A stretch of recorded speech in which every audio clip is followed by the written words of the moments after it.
We got ourselves a live one, gentlemen and ladies. A lot of ladies on here, I'm sure. Anyway, this is a 2001 Yamaha Roadstar. Bought a few, maybe a month and a half back off of a gentleman from Canada. Had this down in Phoenix. He was getting ready to move back to Canada and liquidate some of his shit down here. And this is one of the items on the shit list. So that being said, it's actually beautiful, man. Kept in really good shape. He's original owner. Kept this in garage, kept and covered.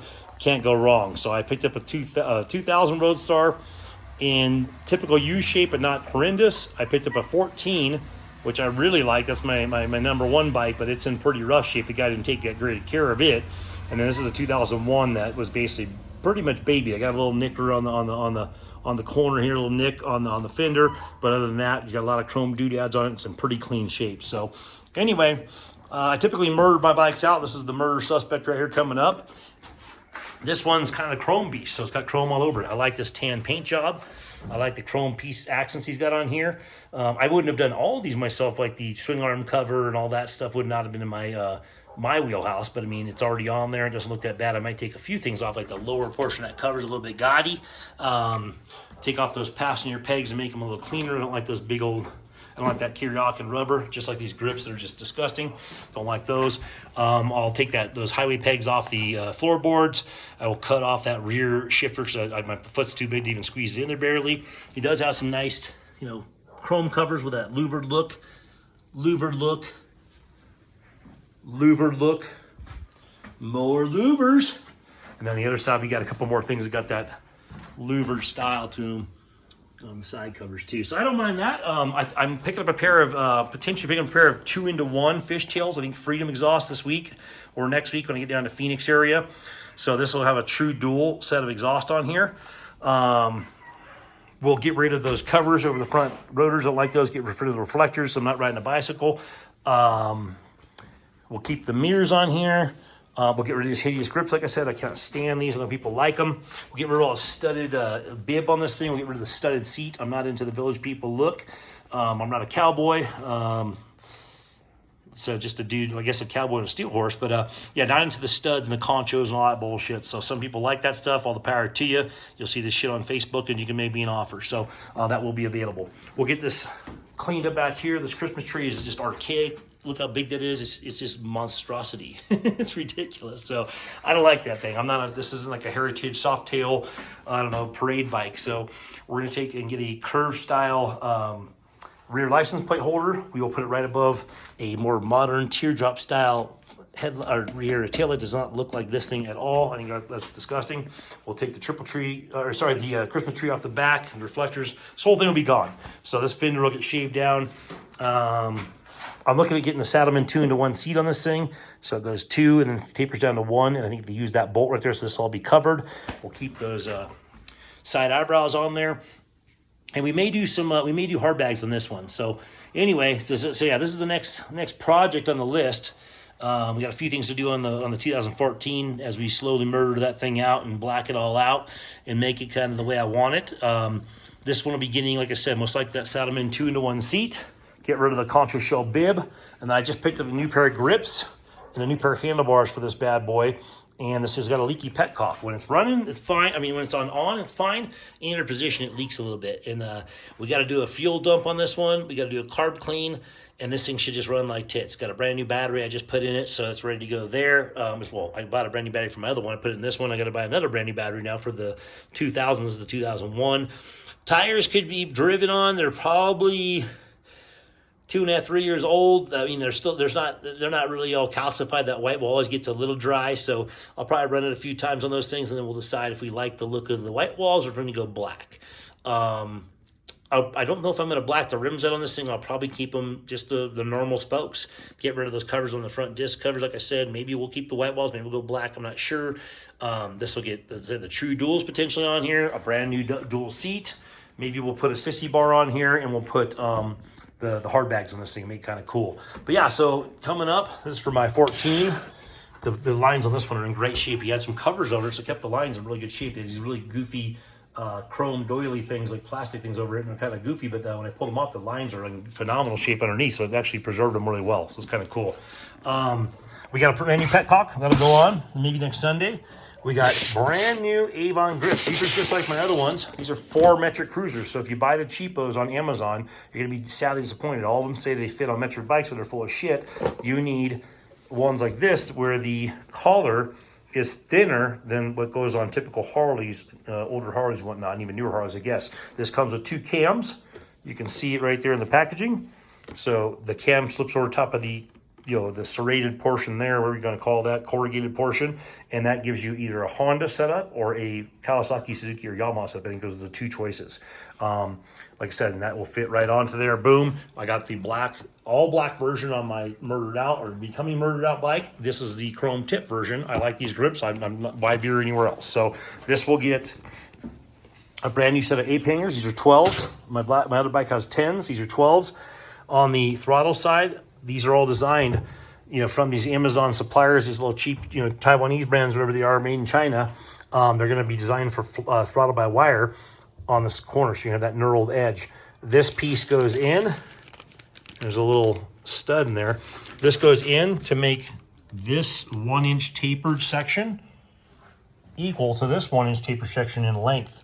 You could put these grips on, you probably wouldn't even notice it. I just don't want it to get caught up on that knurled edge or anything like that. So this part's $20 or so, I think $19.99. Chromeworks is the only one that seems to make this thing that I could find. Maybe there's other people. But this just goes right in the end and makes this bar the same length as this bar, and it makes it so it has a nice rounded edge, that goes against your throttle tube, not that, castle cut. Let me see. Put you guys down for a second.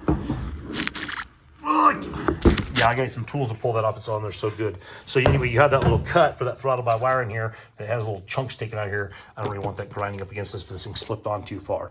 So that's just the idea. So this is just a safe, clean way to do it. It's extra $20, but it's worth the while. These are drilled for integrated wiring. They'll go integrated eventually. And once again, like I said, these are, I think, 1.25 inches or 1.5 inches. I think 1.25 inches, and they look nice. I don't know if you guys like this blunted edge. I kind of like it better. The meat hooks, to me, looks like you're trying too hard. I don't have a goatee right now, so I'm not going through midlife crisis or a ponytail.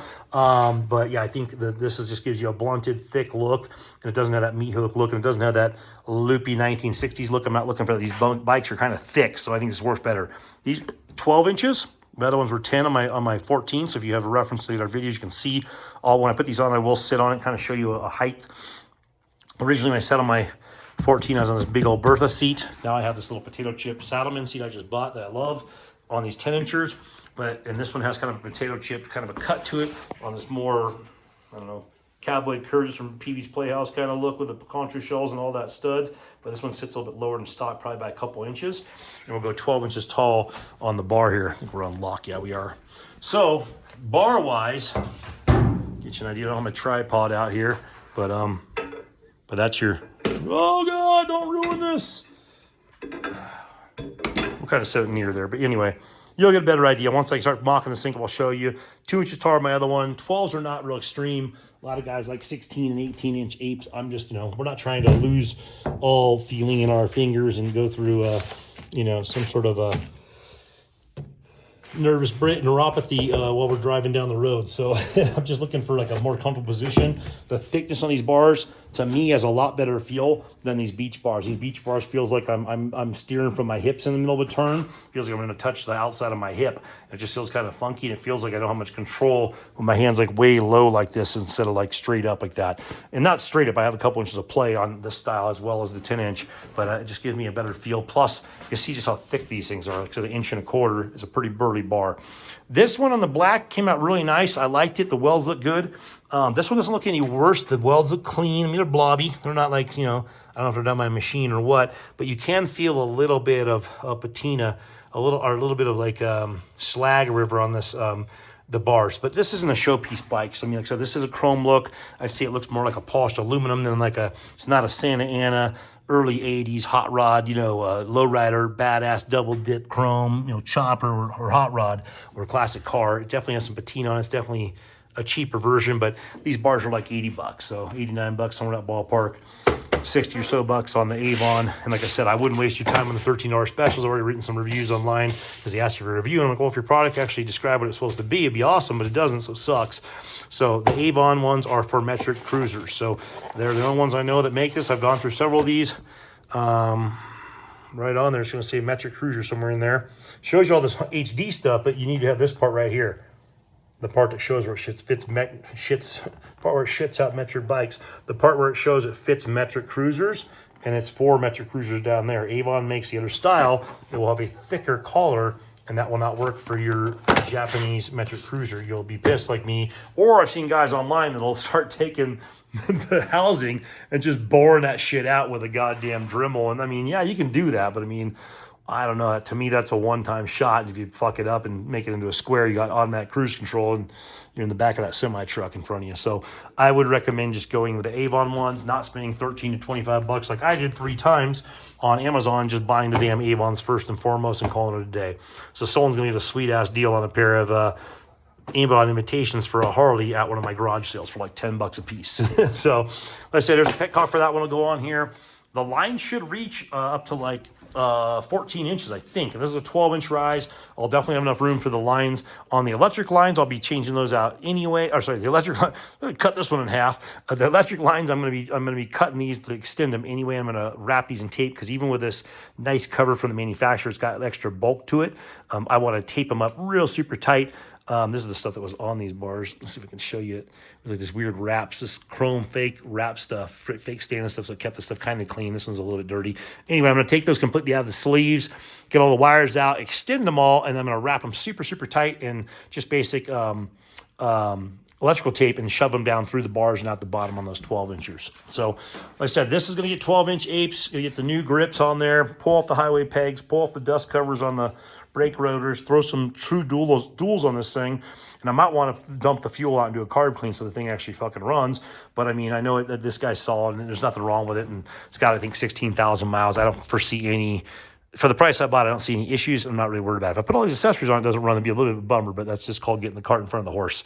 I've done that once or twice before in my life. But yeah, the Beat Laboratory is getting pretty freaking full, man. This is not the daily, but the weekly ride. This is going to be the backup ride, and temporarily it's going to have probably hard bags in this till I figure out my exhaust system on this one, because I think the true duals I'm picking up won't have the O2 sensors for this one, so I'm going to have to dig around and probably shell out a pretty chunk of money for true duals or some long shots on this one to clear the bags. If I'm going to spend $1,000 on pipes, I'll probably get true duals on this thing. I prefer Bassanis. I love some Reinhardts if I can get my hands on those. I've seen people with some nice Reinhardts on the metric bikes, but I don't see them currently advertised unless I'm missing something online. But yeah, I'd like to run some nice true duals on this thing, some nice solid bags back there. Clean up, like I said, that rear fender and make this thing kind of a beast. But yeah, so we got this one coming up next, and then we got we go down, where's the basement? Oh, there's the old 2000 with 28,000 miles in that thing. That's going to either get turned into a bobber, which is always fun. I don't know what the hell's that thing on the screen. You guys seeing that? Get off of there. I don't know if you're seeing it on my screen. I apologize. I don't know what the fuck I'm doing. But that might either become a bobber or just like a Vikla bike, maybe a little bit more gangster looking, maybe some OG style, either T-bars on that and make it a little bit aggressive, or some big loopy old school 16-inch apes. And it's already lowered. It's already got long shot pipes on there. It's clean. I heard a video of it running. It sounds amazing. It's been sitting for 2 years. Got an air cleaner, so that'll clean up pretty easy. We got a bunch of shit going on here. But anyway, stay tuned. Like I said, my other videos, these Roadstars are a really dirt cheap way to get into a cruiser if you want to get out with your boys and ride. I'm not big on the Harleys. I mean, I've never owned a Harley. I have nothing against them. I built American bikes, some custom chrome kit bikes. I built a Big Bear chopper. Love those too. Don't get me wrong. Probably love a Harley. But for the price, you just can't go wrong. This is a 1,000 special right here. How do you buy a bike with 16,000 miles on it, 1700 cc. I can't remember the 1600. Yeah, 1600 cc. It'll run like a raped ape. These things will go 100,000+ miles. They look great going down the road. They feel great going down the road. Miles for miles is through the roof. And you pick one of these up for $1,500, $2,500. Even this one, $1,000. That one was less than $1,000. This was $2,600. That's 10 grand. That's a whole different story.